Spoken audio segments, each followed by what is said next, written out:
This lesson is solving algebraic proportions. So remember, a proportion is a ratio, and a ratio compares two things. So there's still steps. So step one is we are going to cross multiply,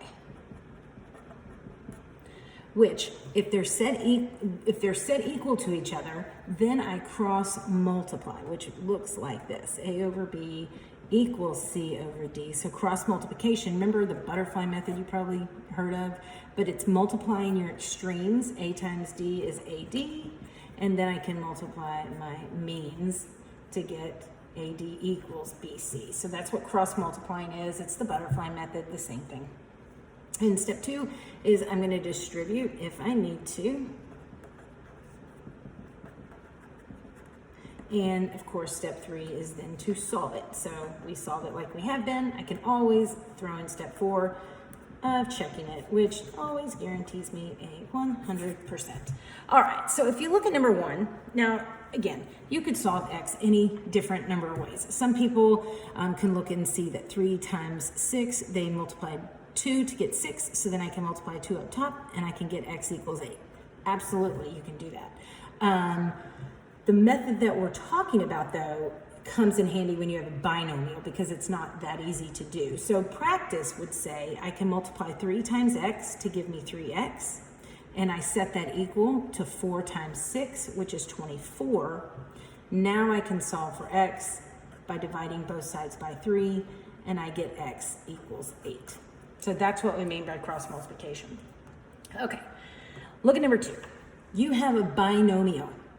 Whenever you see a binomial for any proportion, you must all the time put parentheses around it. So you could go through your whole worksheet and put parentheses around all these binomials, because that reminds you that you're going to have to use the distributive property. So when I multiply, I'm multiplying 2 times n plus 5, and I set that equal to 10 times 4, which is 40. Now I have to distribute. So 2 times n is 2n, 2 times 5 is 10, and when I set it equal to 40, and now it's just simple additive inverse, 2n equals 30, divide by 2, and n equals 15. Okay, so you really, really want to put parentheses when you see them. All right, let's do number 4, okay? So when I cross multiply, I'm going to do 5 times 2k minus 3, and I'm going to set that equal to 3 times k plus 9. It tells me that I am distributing. So 5 times 2k is 10k, minus 15 equals 3k plus 27. You know I like my variables on the left, so subtract 3k from both sides, and I get 7k minus 15 equals 27. When I add 15 to both sides, I get 7k equals 42, and of course I divide by 7 to get k equals 6, and k equals 6 would be my answer. All right, let's jump down. I want you to go ahead and try number 5. These don't get really too tricky. I'm just gonna do a few on here to keep this video short. So let's do number 5. I see that I have a binomial, so I'm gonna go ahead and put parentheses around it. That tells me that I'm gonna have to cross multiply with distributive property. So I'm going to multiply 2 times a minus 3 and set that equal to 3 times a plus 1.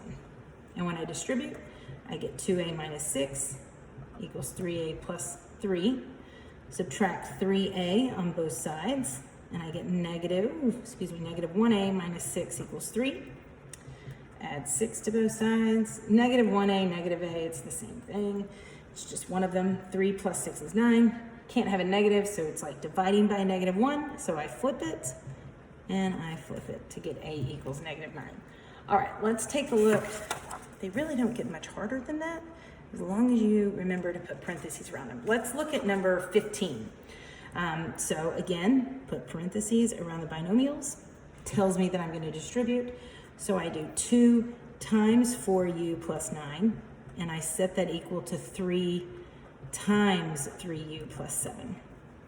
So when I distribute, I get 8u plus 18 equals 9u plus 21.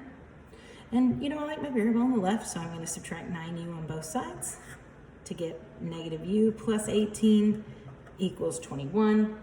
When I subtract 18 on both sides, I get negative u equals positive 3.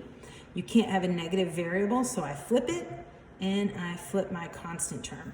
Really, it's the same thing as if you divided by negative 1, negative is positive, positive times negative is negative. But I just like to flip them. So if that's negative, you flip it to be positive, you flip that to be negative. All right, last one, let's do number 16 quickly. I know it's a binomial, so I put it in parentheses. And I'm gonna multiply 5 times 3x plus 1, and I'm gonna set that equal to 10 times 2x minus 1. When I distribute, I get 15x plus 5 equals 20x minus 10. I'm gonna bring my variable side to the left, and I get negative 5x plus 5 equals negative 10. I subtract 5 on both sides to get negative 5x equals negative 15. And when I divide by negative 5, I get x equals 3. All right, so if you have questions, come and see me.